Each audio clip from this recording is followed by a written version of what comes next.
तर कुठले चालले होते आता आपले? प्रज्ञाश्रमणत्व वृद्धी आणि प्रत्येक बुद्धता वृद्धी, ह्याचं आपण कंपॅरेटिव्ह बघत होतो. कारण दोन्हीचं वर्णन करताना जवळपास समान वर्णन घेतलेलं आहे. की फक्त प्रज्ञाश्रमणत्वामध्ये सांगितलं होतं काय, स्वयं अध्ययनाशिवाय 14 पूर्वाचं ज्ञान जिथं प्रगटलं आणि अतिसूक्ष्म तत्वाला सुद्धा सांगण्यात जे कुशल असतात असे ते प्रज्ञाश्रमणत्व वृद्धिधारी मुनी असतात. आणि त्याचे 4 भेद वगैरे काल आपण सगळं बघितलं होतं. आणि प्रत्येक बुद्धतामध्ये काय सांगितलं होती व्याख्या, गुरूंच्या उपदेशाशिवाय स्वतःच्या शक्तिविशेषाने ज्ञान आणि संयमामध्ये जे निपुण झाले, निपुणता ज्यांना प्राप्त झाली, तर ती सांगितलं प्रत्येक बुद्धता बुद्धिवृद्धी. मग प्रत्येक बुद्ध म्हणजेच आपण दुसरं नाव काय सांगतो त्याला, आता शास्त्रात शब्द येतात ना असे, स्वयंबुद्ध आणि बोधित बुद्ध. म्हणजे काय असतं, स्वयंबुद्ध म्हणजे दुसऱ्याच्या उपदेशाशिवाय जे स्वतः पटू झाले ते झाले स्वयंबुद्ध. एखाद्या विषयाचं त्यांना ज्ञान झालं तर ते स्वयंबुद्ध झाले. आणि बोधित बुद्ध म्हणजे काय, पराच्या उपदेशाने मला त्याचं ज्ञान झालं, मी बुद्धिमान झालो, तर तिथं सांगितलं ते बोधित बुद्ध. मग स्वयंबुद्ध तर लौकिकामध्ये इतर सगळ्या कोणालाही वापरलं जातं स्वयंबुद्ध हा शब्द. पण प्रत्येक बुद्धता ही वृद्धी कोणाला वापरतात, तर जिथं सम्यक ज्ञानाची चर्चा येते त्यांच्याच विषयी फक्त हा प्रत्येक बुद्धता असा शब्द वापरला जातो. काय सांगितलं मी, काय कळलं? स्वयंबुद्ध म्हणजे तर तिथं पण उपदेशाची अपेक्षा नाही आहे आणि प्रत्येक बुद्धतामध्ये पण उपदेशाची अपेक्षा नाही आहे. मग काय फरक केला, तर जिथं सम्यक दर्शन सम्यक ज्ञानाशी रिलेशन आलेलं आहे त्याला म्हटलं प्रत्येक बुद्धता वृद्धी. पण स्वयंबुद्ध ही वृद्धी नाही आहे. स्वयंबुद्ध म्हणजे जसं की तुम्हाला लौकिकामध्ये इतर गोष्टी, इतर क्षेत्रामध्ये जे काय ज्ञान संपादन झालं कोणी उपदेश न करता असेल तर त्याला सामान्य स्वयंबुद्ध ज्ञान असं म्हटलं जाईल. पण जिथं प्रत्येक बुद्धता वृद्धी म्हणतोय त्यावेळेस तिथं ती मुनिराजांनाच प्रगट होणार आहे, सामान्य इतर जीवांना नाही. आणि त्याच्यामध्ये पण काय सांगितलं होतं, श्रुतज्ञानावरण आणि वीर्यांत्रय कर्माचा तीव्र क्षयक्षम असतानाच अशी वृद्धी प्रगट होते. कुठली, प्रत्येक बुद्धता बुद्धिवृद्धी. शिक्षण म्हणजे काय सांगितलं होतं अर्थ मी, क्षणाक्षणाला शिकण्याची प्रेरणा देतं ते शिक्षण असतं. काय सांगितलं सांगा,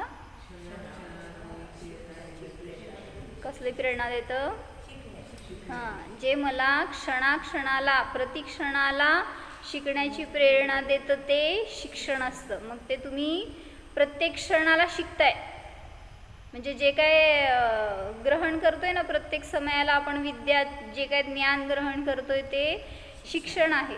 मग तो कुठला विषय असणार, कुठले संस्कार असणार हे तुमच्यावर अवलंबून आहे. म्हणजे जे आपल्याला प्रतिक्षणाला काय ना काही शिकण्याची प्रेरणा देतं त्याला म्हणायचं शिक्षण. मग जिथं आपण स्वतःचा विषय ठेवला, चैतन्य आत्म्याला जाणलं, तर चैतन्याचा आविष्कार म्हणजे सुद्धा शिक्षण म्हणलं. काय म्हणले, आविष्कार म्हणजे प्रगट होणं, ज्ञानामध्ये चैतन्य प्रगट होणं, चैतन्याचा अनुभवन होणं, ह्याला सुद्धा शिक्षण म्हणलं. मग जिथं आपण चैतन्याचा विषय ठेवला आणि प्रतिसमयाला तिथं त्याच्याबद्दल अनुभवन करतोय, चिंतन करतोय, तर त्याला पण शिक्षण म्हणलं.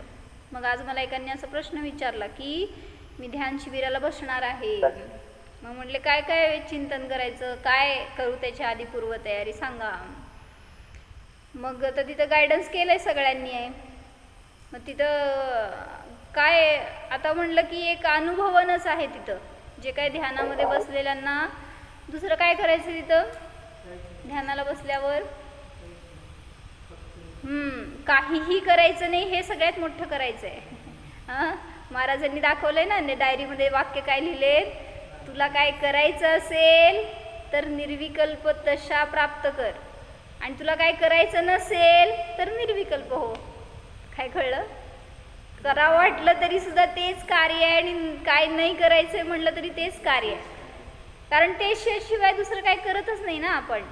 मग तेच सांगितलं तिथं की त्यांना ठीक आहे, तुम्हाला विकल्पाच्या भूमिकेत विषय बदलतात किंवा चंचलता होते, कुठंतरी भरकटू नये ह्याच्यासाठी वर्णींची जी डायऱ्या आहेत ना, 1956, 1958 असे वगैरे डायऱ्यांची नावं आहेत त्या. वर्णी, सहजानंद वर्णी डायरी असं काहीतरी, सहजानंद डायरी असं. मग त्याच्यामध्ये त्यांनी सगळे आपले चिंतन जे घेतलेत ना ते चांगले आहेत. म्हणजे एक धारा आपल्याला कशा रीतीने त्यांची ज्ञानाची धारा होती हे समजतं आणि त्या रूपाने आपल्याला पण तसं विषय मिळतो. आपण जे ध्यान करणार त्याच्यामध्ये काय चिंतन करायला पाहिजे, कशा रीतीने आपण स्वतःकडं सगळ्याच उद्देश एकच आहे की स्वतःला जाणायचं आहे. मग ते तुम्ही एखादं श्लोक घ्या, गाथा घ्या किंवा भजन घ्या, एखादं पद घ्या कुठलंही, तर त्याच्याद्वारे तुम्हाला शेवटी परत स्वतःपर्यंत जायचं आहे. मग त्याच्यासाठी ज्यांनी ध्यानाला बसलेत आत्ता त्यांनासुद्धा अशा रीतीने प्रयोग करा आत्ता घरामध्ये. ते ध्यानाला बसल्यावर तिथं नाही तर उपयोग लागत नाही. म्हणून आत्ता काय करा, घरात तास तास बसा ध्यानाला. तिथं 10 तास बसणार आहे तुम्ही रोज, 10 दिवस 10 तास, 10 गुणिले 10 100 तासात मोक्षात पोचायला पाहिजे का नको? मग एका दिवसात मोक्ष मिळणार तुम्हाला जर 1 तास ध्यानाला बसलात तर. म्हणजे तसं ध्यान केलं तर. आपण ध्यानामध्ये अन्य विषय ठेवतो त्यामुळं, किंवा प्रतिक्षणाला दुसऱ्या कोणाला तरी शिकण्याची प्रेरणा, दुसऱ्या कोणाला तरी शिकतो, दुसऱ्या परविषयाला शिकतो, त्यामुळं ते शिक्षण आपल्याला मोक्ष देत नाही.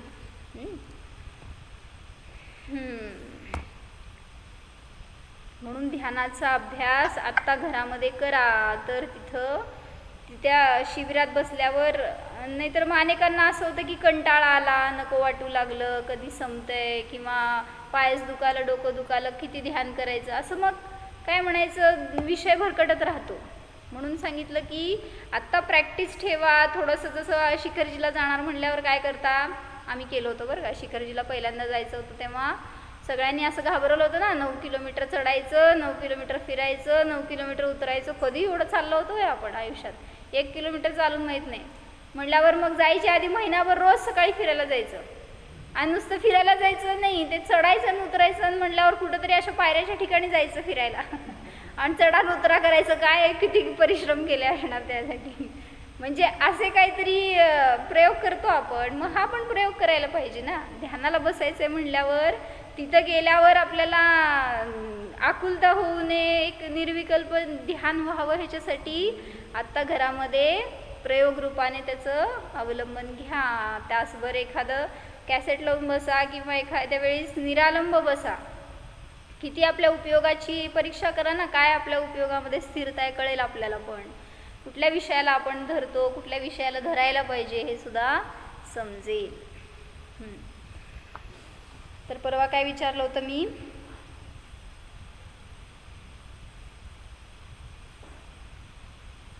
ही विद्या जी आहे, ही जी रुद्धी आहे, प्रत्येक बुद्धता रुद्धी, तर ही गुरूंच्या उपदेशाविना प्राप्त झाली आहे, हो ना. मग अशा अनेक गोष्टी आहेत ज्या आपण कोणी न शिकवता शिकतो, असं आपण परवा भरपूर घेतलं होतं. काय काय अशा कुठल्या गोष्टी आहेत की ज्या आपण न शिकवता शिकतो, कोणी नाही शिकवलं. 4 संज्ञा कोणी आपल्याला शिकवल्या नाही तरी सुद्धा आपण त्या लगेच शिकतो. आणि समजा कोणीतरी आता क्रेज असते ना, एक काहीतरी नवीन वस्तू मिळाली समजा, जसं की घरामध्ये 2 व्हीलर गाडी आणली नवीन, आणि मुलं अजून लहान आहेत, त्यांना माहीत नाही आहे, चालवायला येत नाही अजून, काय नाही. क्रेज असतं ना एक, की कोण शिकवत नाही म्हटल्यावर स्वतः उभारणार, स्वतः चालवणार, धडपडणार, अनेक वेळा पडणार पण तरी शिकणार. कोण शिकवत नाही म्हटल्यावर मुद्दाम शिकायचं असतं. आणि कोण म्हटलं की ये शिकवतो, हे तुला पुस्तक घेऊन बसलं तर शिकायची तयारी नसते तिथं. जे नको म्हणते ते शिकायचं असते आणि जे शिक म्हणलं तर नको असते. मग अशा अनेक गोष्टी आहेत की ज्या न शिकवता आपण शिकतो. मग ही पण एक कला आहे, अनुभूती. ही पण कोणी शिकवलं तर तुम्हाला येणार नाही. तुम्ही जेव्हा स्वतः मार्गदर्शन करेल कोणीतरी, किंवा सांगेल मी असा अनुभव केला आहे, मला असं फिलिंग आलं आहे, मला असा आनंद आला आहे, सांगेल की, सांगितलंय आचार्यांनी पण. काय सांगितलं? तमेयत्त विहत्तम दायेहम आपणोस विहवेण. त्या एकत्व विभक्त आत्म्याला मी जाणलंय, मग त्याला मी तुला सप्रमाण दाखवतो, तू पहा. आणि मग ते त्यांनी जसा अनुभव केला तसा सांगण्याचा प्रयत्न केला आहे शब्दामध्ये, पण शेवटी शब्द त्या अनुभवाला दाखवणारे नसतात.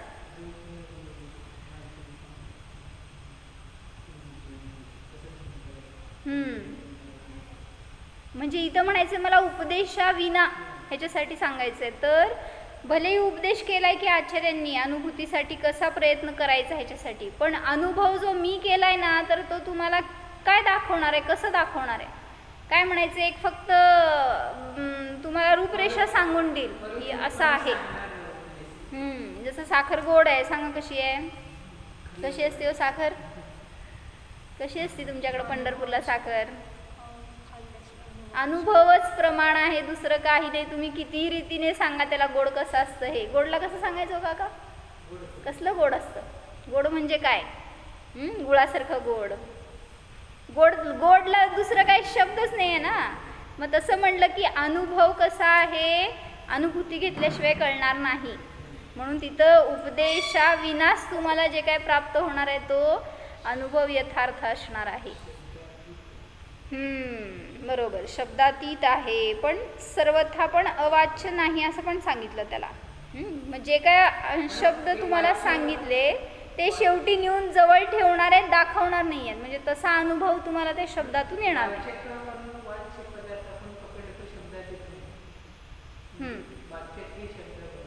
शब्द हे वाचक आहेत आणि त्याचा जेव्हा वाच्य ग्रहण करतो त्यावेळेस तो शब्दाच्या पुढंच गेला.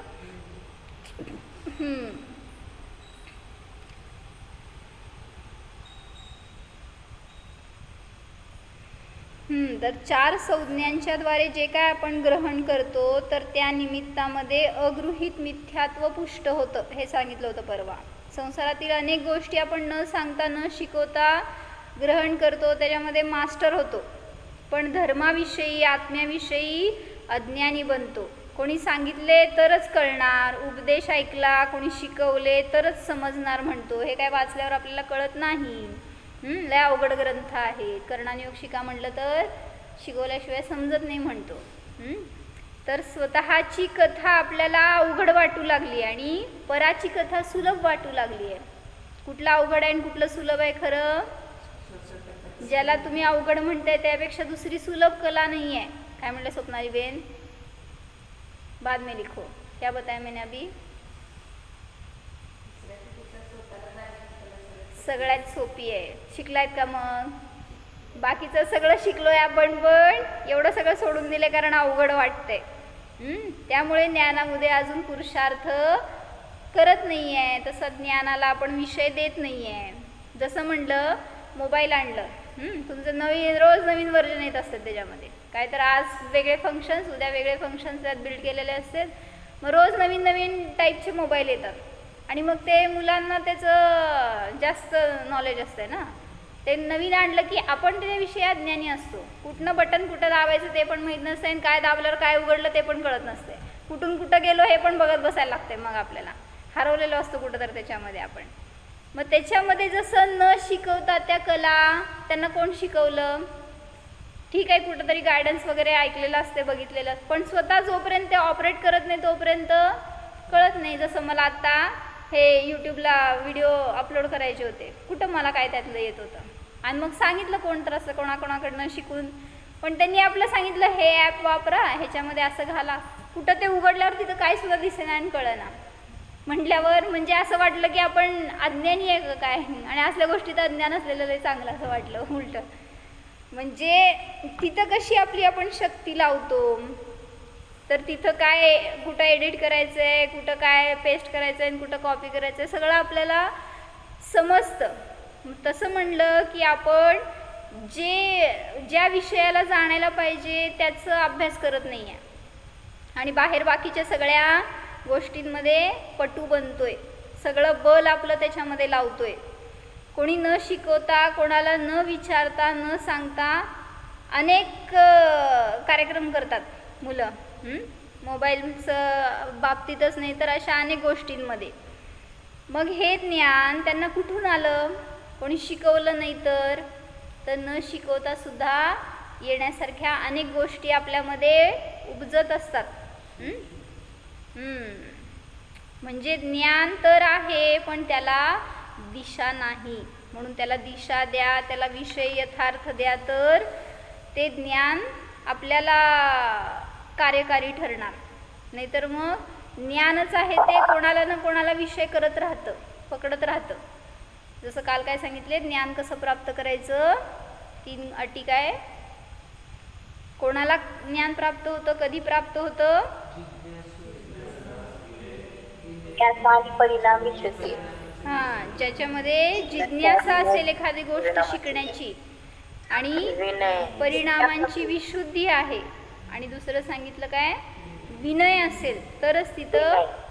मग जी काल गोष्ट सांगितली होती त्याच्यामध्ये आशय तोच होता की बलाने विद्या अध्ययन करता येत नाही.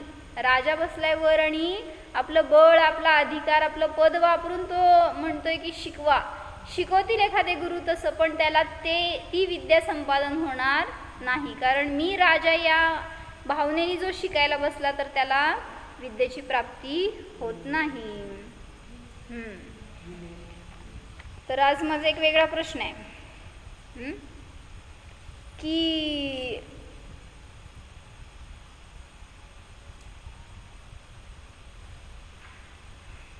तीन गोष्टी आहेत, त्याचं उत्तर अजून मला पण शोधायचं बरं का, म्हणजे तिलोय पण तिचा आधार बघायला सांगितलेला आहे त्याच्यामध्ये. तर मंत्र, विद्या आणि शक्ती ह्याच्यामध्ये काय फरक आहे? काय म्हणले मी? मंत्र, विद्या आणि शक्ती ह्याच्यामध्ये काय फरक आहे मला उद्या बघून सांगायचं. तिलोय पण नक्की घ्या, कोश घ्यायचं नाही तर जैनेंद्र सिद्धांत कोश घ्यायचं, त्याच्यामध्ये मंत्र शब्द काढायचं आणि फरक बघून काढायचं काय फरक आहे मंत्र, विद्या आणि शक्ती. कोश शोधला तर तुम्हाला कोश पण मिळणार नाही कारण ते माझ्याकडेच आहे. त्याच्यासाठी पण माझ्याकडे या, मला पण बघायचं, अजून नाही झालं बघायचं. तर त्याच्यामध्ये त्यांनी काय वर्णन घेतलंय की हे जे विद्यानुवाद पूर्व होतं ना, कितवं पूर्व, 10वं पूर्व होतं ना विद्यानुवाद पूर्व, ज्याच्यामध्ये की अभिन्न दशपूर्वी रुद्धिधारी मुनी तयार झाले.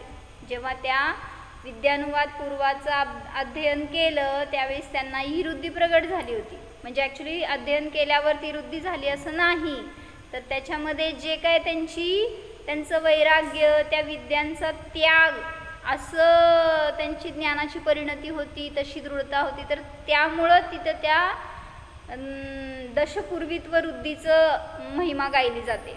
मग तिथं प्रश्न काय विचारलाय की त्या विद्यानुवाद पूर्वामध्ये सगळ्या या मंत्र, तंत्र वगैरेंचं वर्णन आलेलं आहे. मग त्यांनी विचारलंय की त्या शास्त्रामध्ये मारण, उच्चाटन असे सगळे सुद्धा मंत्र सांगितलेत. मग त्यांनी विचारलं जैन आगम आहे ते अहिंसक आहे, मग अशा सगळ्या मंत्रांचं का बरं त्याच्यामध्ये उल्लेख केला? कळलं का काय सांगितलं मी?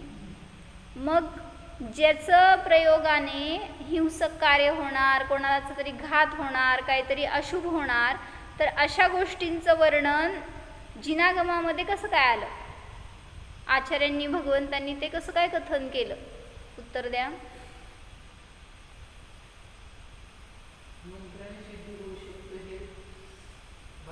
मग कोणी सिद्धी करेल ना ते, मग का तसं वर्णन केलं असं विचारलंय. काय गरज काय होती ते वर्णन करण्याची?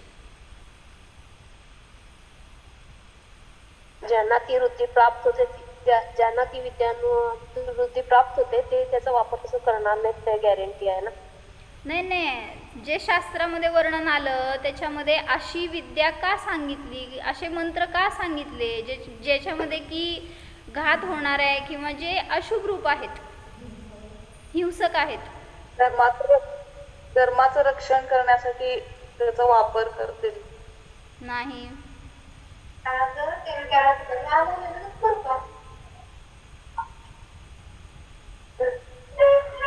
कोण विद्यावादी आहेत बघू. हे वर्णन का करावं लागलं, का केलंय? तर छान त्याच्यामध्ये त्यांनी उत्तर दिलंय की जसं तुम्ही एखाद्या वैद्याकडे गेला तर त्या वैद्याकडं सर्दीचं औषध असतं आणि एखाद्याला गरमी झाली असेल तर गरमीचं पण औषध असतं आहे. सर्दी म्हणजे कोल्ड आहे आणि गरमी म्हणजे हीट आहे. मग दोन्हीचं औषध त्याच्याजवळ असतं का नाही? मग ज्याला जे आवश्यक आहे ते औषध तो देतो. मग तसं म्हणलं, भगवंतांच्या दरबारात आलेले अनेक प्रकारचे जीव आहेत आणि त्या अनेक प्रकारच्या प्रश्नांची उत्तरं देताना भगवंतांनी सगळ्या रीतीने उत्तरं दिली. असं नाही आहे की काही कमी पडलं. म्हणजे जसं वैद्याच्याकडं सगळ्या प्रकारची औषधं असतील तर तो काय म्हणायचं आपण कंप्लीट आहे. जसं त्याला काय म्हणायचं एक आपण त्याची परिपूर्ण आहे तो वैद्य. म्हणजे त्याच्याकडं कोणी जाऊन त्याचं औषध मिळवेल नाही तर कान नाक घसावल्याकडं तेवढंच कामासाठी जावं लागणार, परत डोळ्यासाठी दुसऱ्याकडे जावं लागणार, असं वेगवेगळीकडं भटकावं लागतं. मग तसं म्हटलं की एकदा जिनागमाचा अभ्यास करणाऱ्याला अनेक प्रकारचे प्रश्न येतात.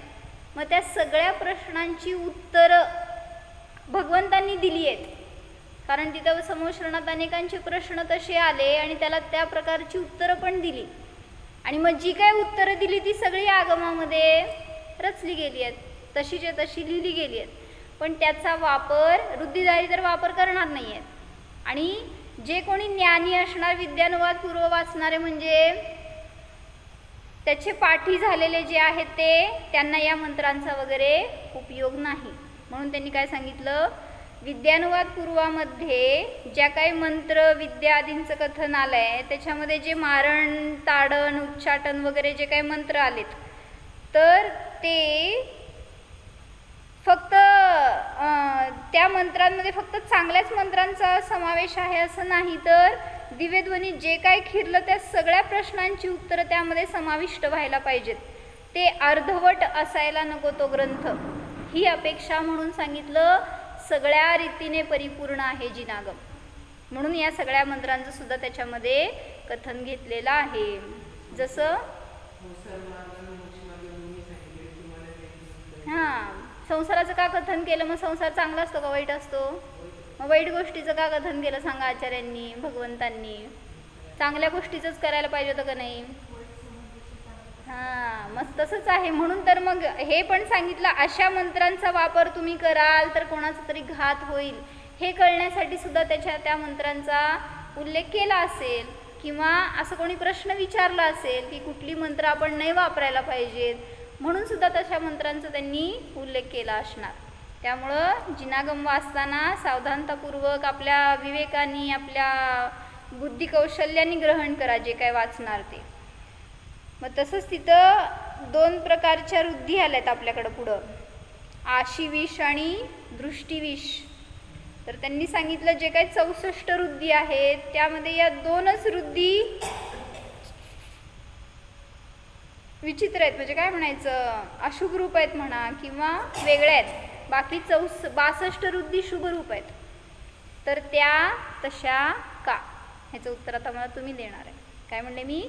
आशिविष आणि दृष्टिविष म्हणजे काय काढा, त्याचं उत्तर काढून मग याचं वर्णन का केलं 64 रुद्धींमध्ये, ह्याचं उत्तर स्वप्नालीबेन मला उद्या तुम्ही द्यायचं. काय सांगितले? 2 रुद्धी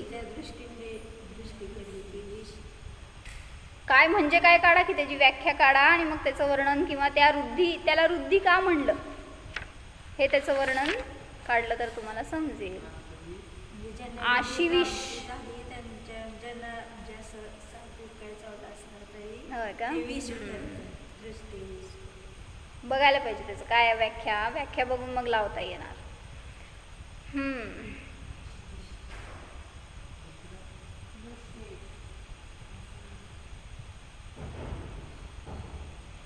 तर जेव्हा ज्ञानाची प्राप्ती होते त्यावेळेस फायदा काय होतो तुम्हाला?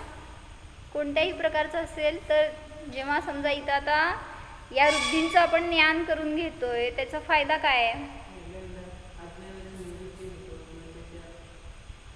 जेव्हा ध्यान करायला बसलो त्यावेळी आत्म्याचं ज्ञान करून घेतलं, आत्म्याचं ज्ञान झालं तर फायदा काय? अज्ञानाचा नाश होतो, पुढं सम्यक ज्ञानाची प्राप्ती होते. आणि न्यायदीपिकेमध्ये सांगितलं ना महाराजजींनी, असंख्यात गुणश्रेणी निर्जरा होते. जेव्हा आपल्याला समीचीन ज्ञानाची प्राप्ती होते, जेव्हा आपल्याला तो विषय समजला, अनुभवला, त्यावेळेस तिथं पहिला अज्ञानाचा नाश, सम्यक ज्ञानाची प्राप्ती, आणि तिसरं सांगितलं असंख्यात गुणश्रेणी निर्जरा होते.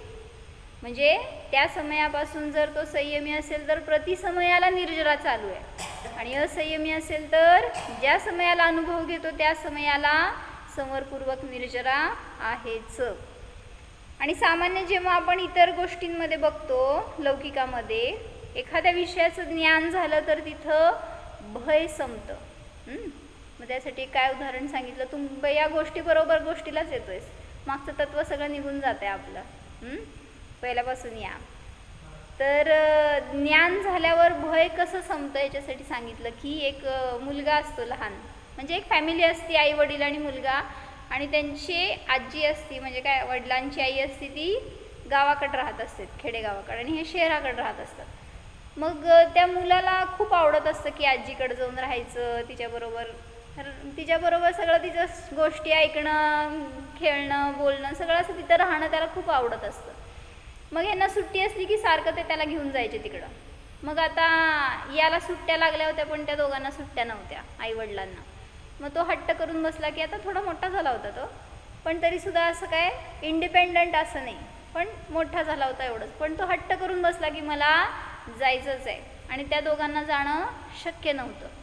मग तो काय म्हणाला, तुम्ही मला इथं बसवून द्या ट्रेनमध्ये, मी तिथं उतरतो, तिथं घ्यायला येतीलच की, असं काय फरक पडणार आहे, गाडीमध्ये अनेक जण असते त्यांच्याबरोबर मी जाईन एकटा. मग पहिल्यांदा तर विरोध केला आईवडिलांनी की नाही तू लहान आहेस आणि कसं जाणार वगैरे, पण तो म्हणला आता मी एवढं मॅच्युअर्ड आहे की मी जाऊ शकतो एकटा, तुम्ही काय काळजी करू नका, मी जाईन. मग आता इतका तो हट्ट करायला आणि अडून बसला म्हणल्यावर ठीक आहे म्हणले आईवडील, आणि त्याला तिकीट काढून दिलं, आणि पहिल्यांदा सोडायला लागले होते एकटं म्हणल्यावर ट्रेनमध्ये बसवेपर्यंत, त्याला सोडेपर्यंत त्यांचं धाकधूक, सोडावं का नको, जाऊ दे का नको. मग झालं, ट्रेनचा टाईम झालं, त्याला जाऊन सीटवर बसवलं, त्याच्या हातात तिकीट दिलं, सगळं समजावून सांगितलं व्यवस्थित. सगळं झाल्यावर शेवटी वडिलांनी एक चिठ्ठी दिली त्याच्या हातामध्ये जी की पॅक होती, आणि त्यांनी सांगितलं वडिलांनी, तुला जर इथून तिथंपर्यंत पोचेपर्यंत कुठं जरी भय वाटलं किंवा तुला काहीतरी टेन्शन आलं तर त्यावेळेस तू हे चिठ्ठी उघडून वाच. ठीक आहे म्हटलं, मला काही टेन्शन नाही आहे, मी जातो म्हटलं, तुम्ही काय काळजी करू नका. एकदम कॉन्फिडंट होता मुलगा. आणि मग निघाला, ट्रेन सुरू झाली, वडील सोडून बाहेर पडले. आणि पहिल्यांदा तर मुलगा, आता सगळे बाजूबाजूचे होते त्यामुळं काय तिथं वाटलं नाही त्याला, पण थोडा वेळ गेला तेव्हा सगळे आपल्या आपल्या पेअरमध्ये, कोण ना कोण आपल्यामध्ये, आपल्या असलेल्यांमध्ये गुंतलेले होते. हा आपला एकटाच बसला, आता किती वेळ एकटा, लहान होता म्हणल्यावर बोलायला पाहिजे, काहीतरी खेळायला पाहिजे, काहीतरी एन्जॉयमेंट पाहिजे ना, त्याला आता करमे ना. मग सारखं तो बसलेल्यांच्या इतरांच्याकडे बघायला लागला. परत मध्ये मध्ये स्टेशन आले, अनेक जण चढायला लागले, तर सगळे असे ग्रुपनीच चढायला लागले ना, हा एकटाच होता म्हटल्यावर जरा आता त्याचं मन काय म्हणायचं कसं तरी व्हायला लागलं त्याला. आणि मग एक स्टेशन असं आलं की तिथं एक मनुष्य चढला की जो दिसायला जरासा विकराळ होता. आता कुठं जायचं त्याला आता भीती वाटायला लागली. म्हणला त्याचे हात पाय थरथरायला लागले, ते इकडं तिकडं बघायला लागला, पण कोणाशी जाऊन बोलणार, कुठं जाऊन बसणार, तर जाऊन झोपायचा प्रयत्न केला, कुठंतरी तोंड दुसरीकडे घालून, पण झोप पण येईना. त्याचं चेहरा यायला लागला सारखं डोळ्यासमोर, आणि ते येऊन बाजूलाच बसला होता. आता काय करायचं. मग ते आपलं सगळ्या रीतीने आपलं इकडं तिकडं रमवण्याचा प्रयत्न केला, पण त्याला काय केलं तरी त्याचे शब्द थरकाप करायला लागले, हातपाय शिवर व्हायला लागले, पण त्याचं भयच जाईना. मग शेवटी आठवलं वडिलांचं वाक्य की जेव्हा तुला भय वाटेल त्यावेळेस काय कर, ही चिठ्ठी काढ आणि वाच. त्याला लगेच आठवलं त्यांनी बॅगेतनं चिठ्ठी काढली, आणि त्या काकी काय होतं माहिती का चिठ्ठीमध्ये सांगा बघू. ते असं वाचलं की इतका प्रसन्न झाला, सगळं भय नष्ट झालं. काय होतं सांगा वाक्य त्याच्यात. नाही नाही नाही नाही नाही हे छोटा होता मुलगा, ते बाजूच्या डब्यात वडील असतात. त्यांनी लिहिलं होतं घाबरू नकोस, बाजूच्या कंपार्टमेंटमध्ये मी आहे. लिहिलं होतं हो फक्त, असेल नसेल तरी पण आता ते ज्ञान झाल्यावर भय सगळं संपलं. कोण कुठला विक्राळ मनुष्य असेल कोण तर, माझे वडील आहेत की माझ्याबरोबर. म्हणजे काय झालं, एक आश्वस्त झाला ना, मला काही होणार नाही. जाऊ देत, कुठं असतील नाही तर नसतील. पण असं वाचल्यावर एक निर्भयता आली ना परिणामामध्ये. तसं सांगितलं आपल्याला आचार्यांनी, सगळे हे लिहून दिलेत ना ग्रंथ, सांगतायत. सगळे चिठ्ठ्या आहेत ह्या आचार्यांचे, वाचतोय का आपण त्या रूपाने. आचार्य सांगतायत आहे, मी मागं पुढं नाही आहे, तुझ्यातच आहे, आत्माच मी आहे हे बघ. तर मग कसलं भय राहणार आहे. म्हणजे आपण संसारात रमतोय, शरीरात रमतोय, कुठल्या तरी परिग्रहात जातोय आणि भय वाटलं की कुठं जाणार आश्रयाला. मग इकडं तिकडं बघतोय. मग त्यावेळेस तिथं आचार्य आपल्याला आणतायत रांगेवर आणि सांगतायत काय, इकडं तिकडं बघू नको, आत बघ, तर तुझं भय सगळं नष्ट होऊन जाईल आणि निर्भयता आपल्याला प्राप्त होईल. म्हणजे सांगण्याचा आशय काय होता, ज्ञान झालं की भय संपतं आणि जोपर्यंत अज्ञान आहे तोपर्यंत भय आहे. म्हणून कुठल्याही विषयाचं ज्ञान करून घ्या तर तिथं आपल्याला त्याची भीती वाटत नाही. पहिल्यांदा शाळेत जातात पोरं, त्यावेळेस भय का असतं, काय असतं तिथं, काय कोण खाणार असतं का त्यांना, काय डरावणं असतं का. उलटं शाळा म्हणजे छान असतं. भिला का नाही भैया पहिला जाताना शाळेत, का भिला, कोण काय सांगितलं होतं का आपल्याला शाळा म्हणजे असं डेंजर असतंय वगैरे. पण एक अपरिचित विषयाबद्दल भय असतं. नवीन गावात जायचं आहे, फर्स्ट टाईम समजा जॉब करायला कोणाला तरी, जसं माझ्या दीदीचे मिस्टर, आणि त्यांना पहिल्यांदा जॉबला बोलवलं होतं कुठं, गुजरातमध्ये, जाफराबाद नाव होतं गावाचं. त्यांनी सगळा नकाशा काढून बघितला, कुठं नावच नव्हतं त्याचं. आणि आता भय वाटायला कुठं नक्की गाव आहे आणि कुठं जायचं आहे. त्या स्टेशनवर स्टँडवर जाऊन विचारले, ते म्हणले कुठलं गाव आहे माहीतच नाही. म्हणजे कोणाला अपरिचित अशा प्रकारचं गाव होतं. आणि मग इथं कळणार नाही ते म्हणल्यावर, त्या गुजरातमध्ये अहमदाबादला वगैरे गेल्यावर तिथं त्यांनी विचारपूस केली तर 2 जाफराबाद निघाले. आता कुठं जायचं. म्हणजे असं अपरिचित ठिकाणी जायचं असताना त्या तशा स्थानी आपल्याला ज्याचं काय ओळख नाही आहे, ज्याचं काय रूपरेषा माहीत नाही, अशा ठिकाणी भय वाटतं. मग तसं भय संसारात का नाही वाटत. आत्म्यात जायला भय वाटतं तुम्हाला, अपरिचित वाटतो आत्मा, म्हणून तुम्हाला अजून स्वानुभव होत नाही. सम्यक दर्शन अवघड वाटतं. उलटं सांगायला लागलेत आचार्य की ही सगळ्यात सुलभ आणि निर्भयतेची कला आहे. स्वतःचा आत्मा हे निर्भय स्थान आहे. त्याला जाणा, त्याच्या आश्रयाला जावा तर बाहेरचं सगळं भय संपलं. भवाभवामध्ये आपल्याला कुठल्या प्रकारचं भीती राहणार नाही. म्हणून सांगितलं ज्ञान करून घ्या. हे सगळ्यात मोठं आचार्यांचं लेटर आहे आपल्यासाठी. ते वाचा तर सगळ्या 7 प्रकारचे भय आपल्यापासून नष्ट होतील. म्हणून चिंतन करा की मी जाणणारा आहे, ज्ञानवान आहे. माझ्यामध्ये असणाऱ्या सगळ्या कला ज्ञानाने परिपूर्ण आहेत. त्या ज्ञानानेच मी त्यांचं वेदन करू शकतो, अन्यथा नाही.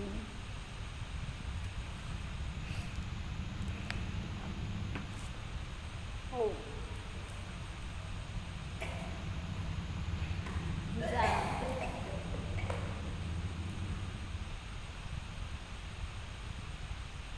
हा मी आत्मा जन्ममरणाच्या भयाने रहित आहे. जाणीव करा, मी जन्मणारा नाही, मरणारा नाही. आत्म्यामध्ये कोणत्याही प्रकारचे भय नाहीच. कारण आत्म्याचे परद्रव्य कोणीही नाहीच. आत्मा तर स्वतंत्र आहे, स्वाधीन आहे, निराबाध आहे.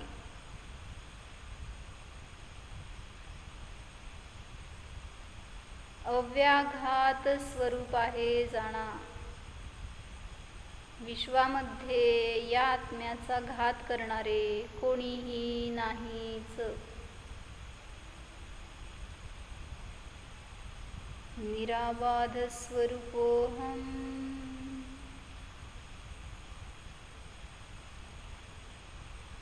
जाणीव करा, चेतना अव्याबाध आहे. अनादीपासून माझी चेतना आहेच. अविनाशी आहे, अमर आहे, अस्पर्शी आहे. जाणा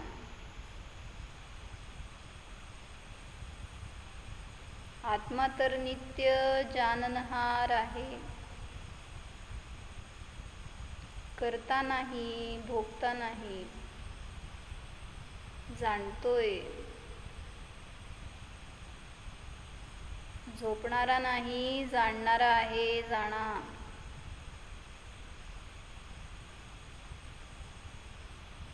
शब्द तर अनादीपासून ऐकलेत, चिंतन तर अनंत वेळा केले. स्वानुभव करा, प्रत्यक्ष ज्ञानाने स्वतःला जाणा. पुरुषार्थ करा, ज्ञानाला स्वविषय द्या.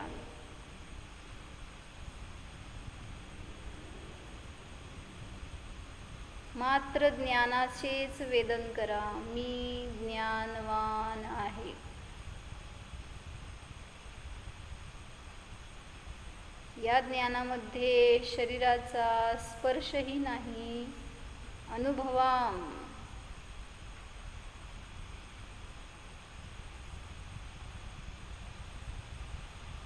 अस्पर्शी स्वरूपोऽहम् चैतन्य स्वरूपोऽहम् निर्भय स्वरूपोऽहम् जीवोऽहम्.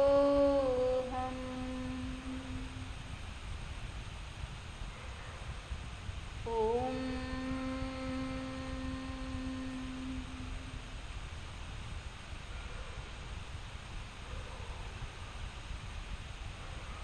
विसर्जन. नमो अरिहंताणं, नमो सिद्धाणं,